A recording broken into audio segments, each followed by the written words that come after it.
Halo smart viewers, welcome to Movie Freak. Bersama gue Bimo.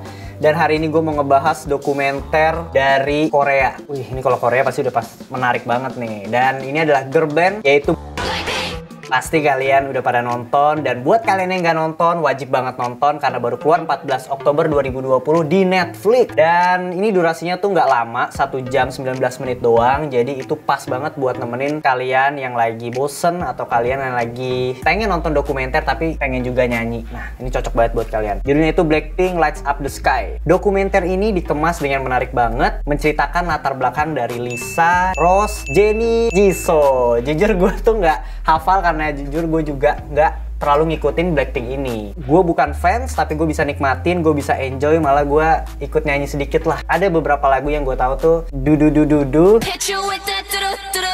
sama ada, pokoknya gue lupa liriknya, tapi kalau disebut tuh kayak belum bayar. Belum bayar. Gitu. Itu pasti kalian tahu, ya kan? Bukan belum bayar judulnya. Dan sinopsisnya itu menceritakan tentang latar belakang dari keempat personilnya ini. Kayak dia itu sebenarnya dulu masih kecil itu kayak gimana sih? Cita-citanya tuh apa sih? Dan bagaimana perjalanan mereka dari awal sampai sekarang yang udah kita kenal sebagai Blackpink. Di usianya masih sangat-sangat muda, masih seumuran lah sebenarnya sama gua. Cuma mereka udah terkenal duluan. Perasaan gua pas nonton film ini tuh awalnya gue biasa aja. Awalnya kayak kepo nih, nonton Blackpink, pengen tahu juga sebenarnya Blackpink itu siapa sih, kayak gimana sih gitu. Karena yang gue tahu kan, ya dia terkenal, dia punya lagu yang enak-enak banget, punya lagu yang terkenal, mereka udah konser di Amerika juga, udah konser di mana-mana gitu. Dan gue pengen tahu sebenarnya perjalanan mereka tuh kayak gimana. Dan pas gue nonton, gue bener-bener enjoy dan nggak tahu kenapa ya ikut aja gitu sampai tiba-tiba udah selesai gitu. Pokoknya ini fans atau enggak lu bisa nikmatin. Gue sebagai yang baru tahu gitu, jadi sedikit ngefans sama Rose khususnya. Gue suka banget sama dia karena dari latar belakangnya dia tuh emang punya musikalitas yang keren banget dari kecil. Yang akan kalian dapet nih dari dokumenter ini tuh apa aja sih selain dari latar belakang mereka gitu loh. Kalian tuh juga bisa tahu fakta-fakta di balik karakter-karakter mereka gitu. Contohnya aja sesimpel mulai dari Jisoo. Jisoo itu kalau di dokumenter Blackpink Lights Up the Sky itu dikenal sebagai poker face.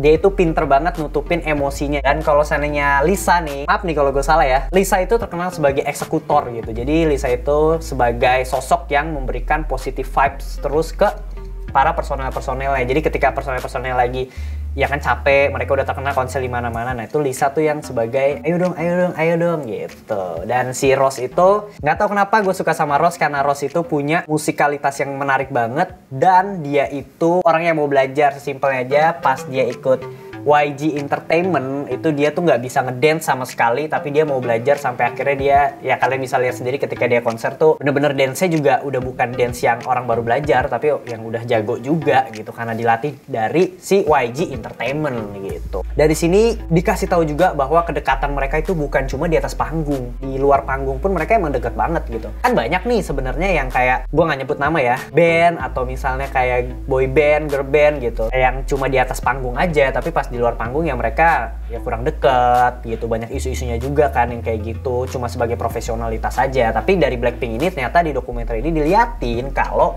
mereka itu emang deket banget. Dari si Rose itu emang orang Korea, tapi dia nggak pernah ke Korea, dia tinggal di Selandia Baru atau di Australia. Nah, kalau si Lisa itu kan dari Bangkok gitu, jadi mereka tuh pas dateng ke Korea itu bener-bener nggak bisa bahasa Korea gitu. Jadi dari keempat anggota atau member Blackpink ini, mereka tuh punya latar belakang tuh yang beda-beda, dan ini yang membuat unik atau punya ciri khas dari Blackpink itu sendiri. Si Jisoo yang sebagai yang tertua itu dia mau kayak mengayomi yang lainnya karena dia tuh dikenal ya, ini kalau gue nggak salah di dokumenter itu dikenal sebagai yang paling tua dan dipanggilnya itu Auni atau Auntie. Auntie mah makanan teman-teman. Saya salah lagi.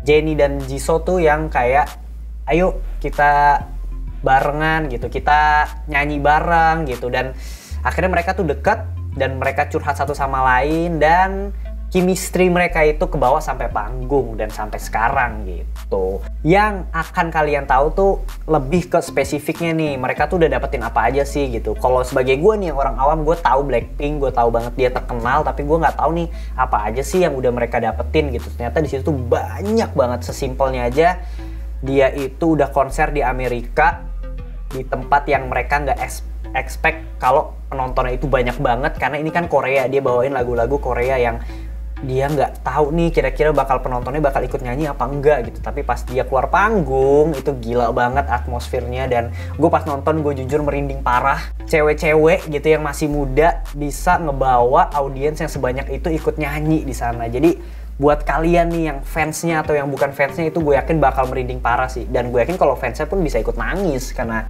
gila banget yang dibawain sama Blackpink ini di konser di Amerika saat itu. Yang buat gue bikin keren banget dari segi dokumenternya adalah footage mereka masih kecil gitu. Nah ini tuh jarang banget. Kalau misalnya gue disuruh nyari video masa kecil gue nggak tahu video masa kecil gue itu di mana gitu. Dan mereka tuh dapat aja ada. Sesimpelnya nih si Rose misalnya, dia tuh cerita waktu masih kecil dia tuh suka banget sama musik, dia nyanyi, dia main alat musik, dia ikut lomba-lomba, dan dia cerita waktu masih kecil tuh dia punya stand mic keluarganya, dan dia mainin stand mic-nya, dia nyanyi-nyanyi, joget-joget, dan di footage itu ada si Rose masih kecil ngelakuin yang dia omongin itu. Jadi kayak kita nggak cuma denger dari omongan dia, tapi kita juga dikasih footage aslinya yang kita bisa tahu kalau Rose masih kecil juga emang udah hobi nyanyi gitu. Sesimpel Lisa juga yang dia suka ngedance. Pokoknya dia ngedance yang bener emang lomba, jago dia. Dia ikut panggung ke panggung, dan itu ada footage-nya sampai dia waktu seleksi YG Entertainment gitu. Di situ juga ada footage kayak si Lisa, Jisoo, Jennie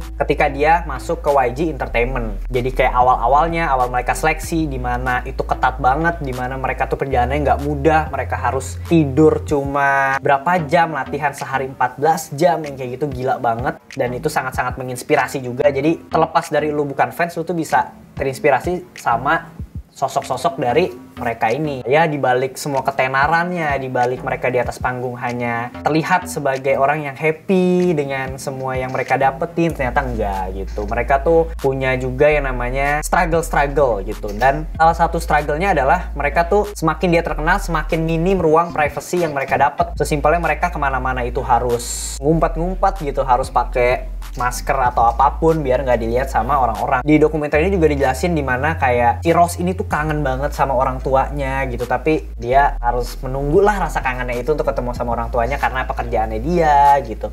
Dan si Jisoo ketika moodnya lagi nggak bagus, dia harus tetap perform di depan kamera dengan muka senang dan lain-lain. Itu tuh ditunjukin banget di dokumenter ini. Nggak cuma senang-senangnya, nggak cuma achievementnya, nggak cuma latar belakang atau perjalanan mereka tuh kayak gimana sih, tapi kesedihannya juga dapet. Sebenarnya ini bukan spoiler sih. Kayak mereka makan berempat tuh, mereka ngobrol berempat, tapi pas kameranya di zoom out tuh mereka ternyata di restoran itu cuma berempat doang, gak ada orang lain gitu. Nah itu dia, jadi keterbatasan mereka dalam bersosialisasi juga kena karena mereka udah sebesar ini juga kayak gitu. Mungkin ya kesimpulan dari gua itu, dokumenter ini bisa dinikmatin banget sama kalian. Gue tekanin lagi ya, yang bukan fans itu bisa banget, karena gua jujur sebagai orang awam yang gak tahu tentang si Blackpink ini, gue bisa enjoy banget nontonnya, gue bisa terinspirasi sama perjalanan mereka, gue bisa mendapatkan banyak insight dari mereka, terlepas dari bukan sebagai penyanyi tapi sebagai seorang yang ingin menggapai cita-citanya. Dan untuk scoringnya gue kasih 8/10 gitu. Wah, itu bagus sih. Untuk dokumenter itu menurut gue bagus banget. Dan segitu aja sih pembahasan tentang Blackpink Lights Up the Sky untuk film atau dokumenter di episode hari ini. Dan jangan lupa untuk kalian tetap nontonin Movie Freak untuk like, komen, dan subscribe. Segitu aja untuk review hari ini. Gue tunggu reviewnya di komentar YouTube Movie Freak. Oke, sampai ketemu di episode berikutnya. Bye!